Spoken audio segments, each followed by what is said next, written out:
देख रहे हैं आप और मैं हूं आपके साथ पूजा और इस वक्त मेरे साथ डीयू की प्रोफेसर नंदिता नारायण मौजूद हैं और मामला जो है वो भी दिल्ली यूनिवर्सिटी से जुड़ा हुआ है और देश के प्रधानमंत्री की डिग्री का मामला है। 1978 में प्रधानमंत्री मोदी ने, जैसा कि बताया जाता है कि अपनी दिल्ली यूनिवर्सिटी से बैचलर की डिग्री हासिल की थी बीए प्रोग्राम में, लेकिन उस डिग्री को सार्वजनिक करने को लेकर 2016 से ये मामला लगातार फंसता रहा है और अब बाकायदा हाई कोर्ट ने कह दिया है, दिल्ली हाई कोर्ट ने, कि नहीं दिखाई जाएगी प्रधानमंत्री की डिग्री। तो मैं आपसे सीधे सीधे यही समझना चाह रही हूँ कि आखिर देश के प्रधानमंत्री हैं, उनकी वो क्या खाते हैं, क्या पहनते हैं, आम चूस के खाते हैं, काट के खाते हैं, सब कुछ सार्वजनिक है, पर डिग्री सार्वजनिक नहीं होगी, ऐसा क्यों? नहीं, ये बहुत ही दुख की बात है कि जो चीज़ मतलब आम खाते हैं नहीं खाते हैं, किससे मिलते हैं नहीं मिलते हैं, उससे किसी को कोई मतलब होने की ज़रूरत नहीं है। वो जब प्राइवेट बातें होती हैं, लेकिन ये चीज़ जो उनकी एजुकेशनल क्वालिफिकेशन अगर एफिडेविट में उनसे सवाल पूछा गया, उन्होंने एफिडेविट में लिख दिया है। If your YouTube channel is getting millions of views and your channel's got one of these, then go ahead and stop watching right now. में लिख दिया है। ये हमारे यहाँ कहीं नहीं कि मिनिमम क्वालिफिकेशन होना ज़रूरी है। आप इलेक्शन लड़ सकते हैं बिना मिनिमम क्वालिफिकेशन के, वो ठीक भी है। हमारे देश जो गरीब देश है, जिसमें इतनी जनता अनपढ़ है, उनको हक है कि वो इलेक्शन लड़ें और अपनी बात आगे जाके रखें, मनवाएं। लेकिन अगर आपको एफिडेविट में आपने कोई चीज़ लिख दी है, तब आपको उस पर खरा उतरना ज़रूरी है। ये ईमानदारी का सवाल है, ये सच और झूठ के बीच में फ़र्क की बात है। तो अगर आपने लिखा है कि आपकी ये डिग्री थी, और हो सकता है लोगों को लगाओ, क्योंकि इतने बहुत सारे इंटरव्यूज़ दिए इन्होंने जिसमें इन्होंने कहा कि मैं पढ़ा लिखा नहीं हूँ, तो हो सकता है कि इस वजह से लोगों को शक हुआ हो तो RTI फाइल किया।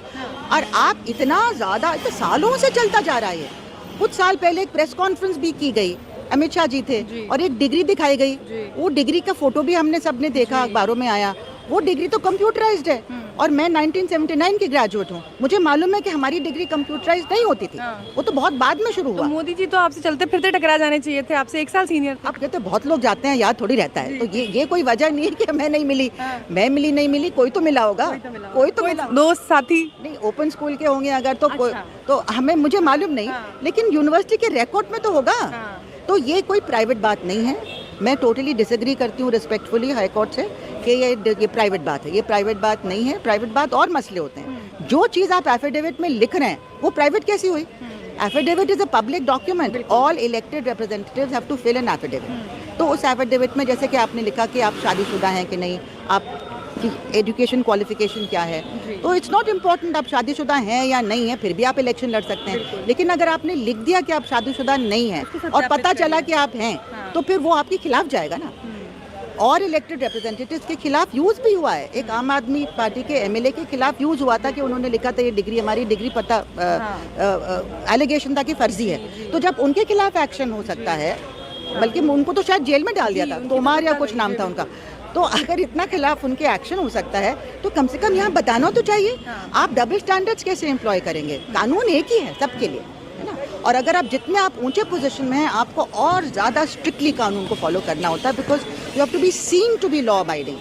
Not only must to be law abiding, आपको पूरी जनता को दिखना चाहिए कि आप कानून के हिसाब से चल रहे हैं। पर देखिए, मोदी जी इतना मानते हैं कानून को और उसको इतने स्ट्रिक्टली फॉलो करवाते हैं कि अभी जो नया ये संविधान संशोधन लेकर आ रहे थे 130वां, उसमें उन्होंने अपना नाम यानी कि PM का पद खुद करवाया। अमित शाह जी ने ANI को इंटरव्यू दिया, उसमें उन्होंने कहा कि पहले PM का पद नहीं था, पर उन्होंने खुद डलवाया। हाँ, ये सब तो इतना पर्टिकुलर है। दूसरी चीज़ ये है कि जो गरीबों से तो तरह तरह के डॉक्यूमेंट्स मांगे जा रहे हैं बिहार में, है ना, कि ये दिखाओ वो दिखाओ। जब उनके पास है भी नहीं, आपको मालूम है सब बह गया, तो आपकी एक सिंपल सी डिग्री है, उसको क्यों दिखाने में आपको प्रॉब्लम हो रही है? मतलब दूसरों से कागज दिखाओ और अपनी डिग्री छुपाओ। अपनी डिग्री छुपाओ। और डिग्री फर्जी होना अलग चीज़ है, लेकिन आपने क्लेम क्यों किया कि मेरी डिग्री है? तो कहीं भी हमारे मिनिमम क्वालिफिकेशंस में कोई एजुकेशनल क्वालिफिकेशंस इलेक्टेड रिप्रेजेंटेटिव्स के लिए नहीं है और होने भी नहीं चाहिए।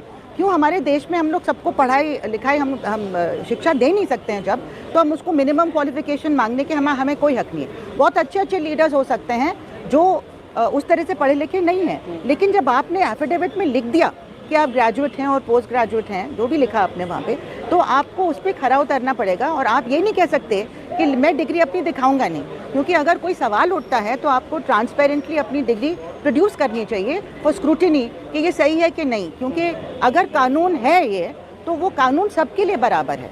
अगर वो आम आदमी पार्टी के MLA के खिलाफ एक्शन हुआ, तो फिर यहाँ पे भी कोई ये प्ली नहीं ले सकता है कि ये प्राइवेट मामला है। जब आप प्राइम मिनिस्टर हैं, आप इलेक्टेड रिप्रेजेंटेटिव हैं, तो ये वाला मामला प्राइवेट डोमेन में नहीं आता है। अगर आता तो एफिडेविट में ये सवाल पूछा ही नहीं जाता कि आपकी एजुकेशनल क्वालिफिकेशंस क्या हैं। आपकी पर्सनल बात थोड़ी कोई पूछ रहा है, आपकी पर्सनल रिलेशंस किसी से क्या है नहीं है, वो कोई नहीं पूछ रहा है। लेकिन जो चीज़ वहाँ पे पूछी गई है वो आपको सच सच लिखनी पड़ती है, कि चाहे एक भी है कि आप शादीशुदा हैं कि नहीं, वो भी एक होता है ना, वो भी आपको सच सच लिखना होता है। एजुकेशनल क्वालिफिकेशन सच सच लिखने होते हैं। तो इसलिए ये डिग्री दिखा, और ये बहुत अनफॉर्चुनेट जजमेंट है हाई कोर्ट का, जिसमें उन्होंने कह दिया कि प्राइवेट मामला है। ये तो किसी को भी कन्विंस नहीं करता ये प्राइवेट मामला कैसे हो गया। और दूसरी चीज़ ये है कि कुछ साल पहले मुझे याद है एक प्रेस कॉन्फ्रेंस की गई थी, क्योंकि ये मामला बहुत सालों से पूछा जा रहा है। तो शायद अमित शाह जी थे या कौन थे, इन्हीं के कोई अमित शाह जी थे, कि उन्होंने एक डिग्री दिखाई थी। उस डिग्री की फोटो हर जगह छपी थी, और वो डिग्री 1978 या कोई था, हाँ गुजरात की तो बाद में आते हैं। दिल्ली यूनिवर्सिटी का मैं जानती हूँ, मैं दिल्ली यूनिवर्सिटी की पढ़ी हूँ, उसी ज़माने में मैं भी स्टूडेंट थी। मैं 1979 में मैंने ग्रेजुएट किया, ये 78 की बात है।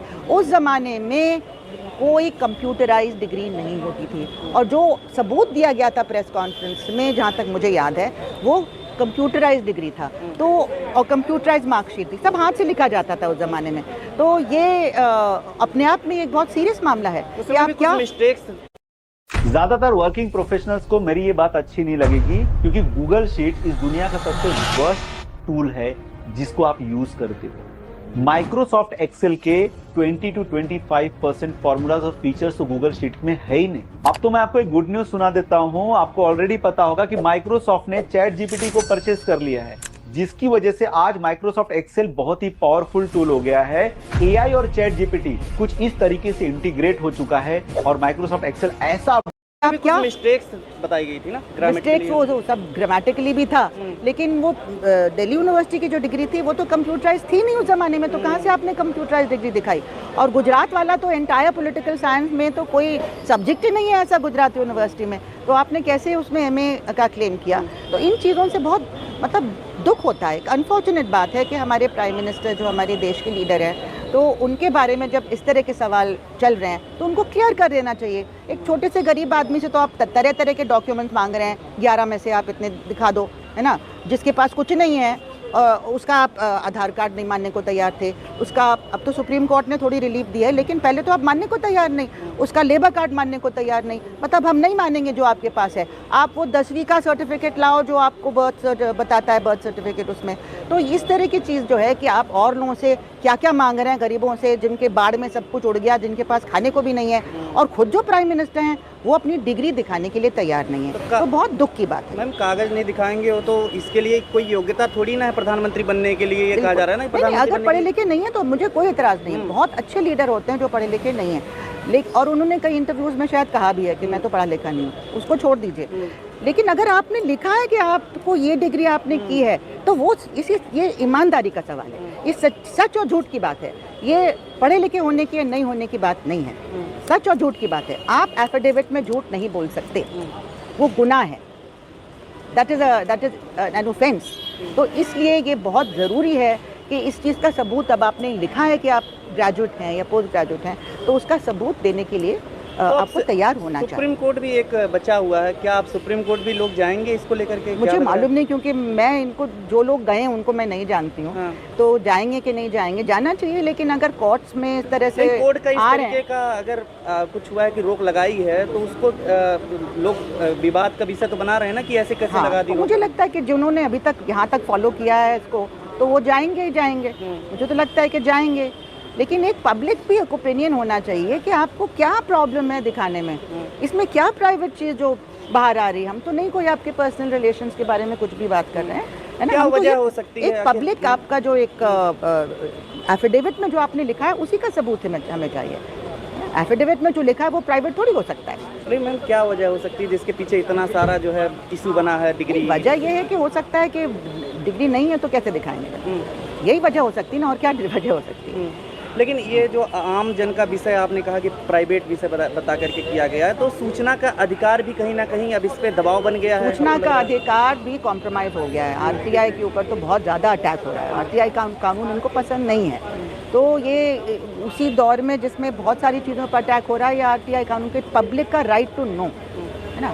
तो हमें देखना है कि कोर्ट्स क्या हमारे कॉन्स्टिट्यूशनल राइट्स को अपहोल्ड करती हैं कि नहीं। आफ्टर ऑल इसी को कहते हुए इन्होंने जो इलेक्ट्रल बॉन्ड वाला जजमेंट आया था, फाइनली बहुत 4 साल बीत गए उसके बाद आया था, बहुत लेट आया, लेकिन उन्होंने यही कहा था कि पब्लिक का राइट टू नो, इसीलिए आपको बताना है ट्रांसपेरेंटली कि आपने किसको किसको इलेक्ट्रल बॉन्ड दिए, कितने कितने के।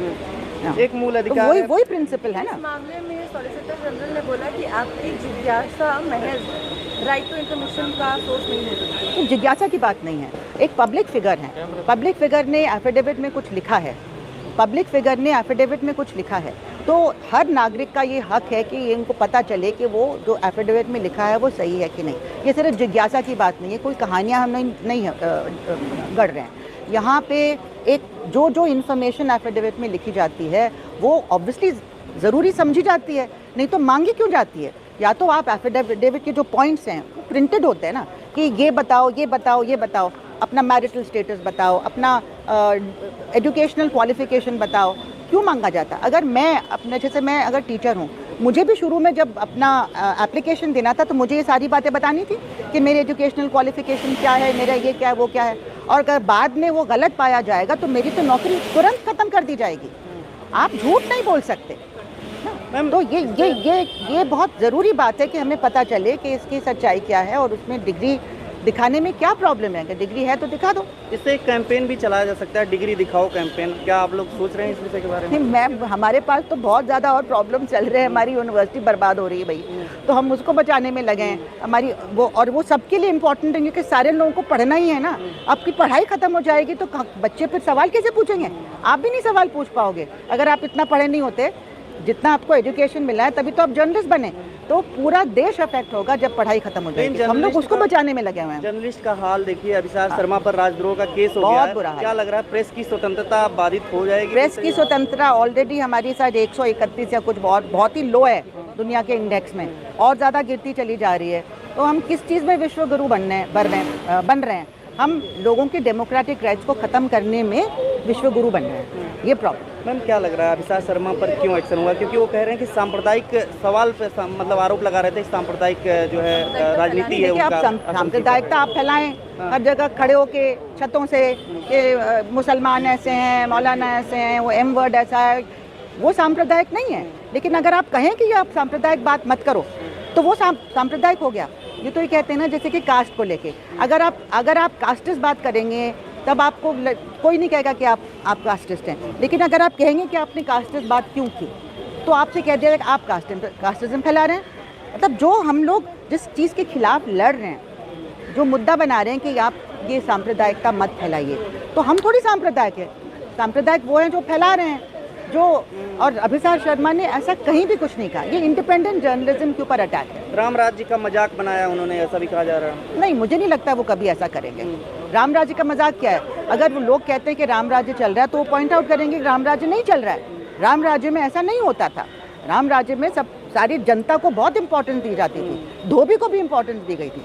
तो आप ये कैसे कह रहे हैं कि राम राज्य चल रहा है? राजद्रोह, राष्ट्रद्रोह जैसे ये भारी भारी शब्द, इस तरीके के भारी भरकम लोगों पे इल्ज़ाम इतनी आसानी से लगा दिए जा रहे हैं। हेमंत बिश्व शर्मा के जो बयान थे उन्हीं को वो कोट कर रहे थे, और महज कोट करने में उन पे इस तरीके के भारी भरकम जो है वो FIR हो गया। देखिए, अब रिपोर्ट भी निकली है ना कि आसाम में किस तरह से जो डेमोलिशन वगैरह इविक्शन किया गया है, और ज़्यादातर तो उसमें मुसलमान लोगों के घर ख़त्म किए गए हैं, और वही ज़मीन लेके ये कॉर्पोरेट्स को बेचा जा रहा है ना। तो ये एक कम्युनल तो है ही। तो जो रिपोर्ट आई है, अब वो सबके ऊपर देशद्रोह लगाएंगे आप?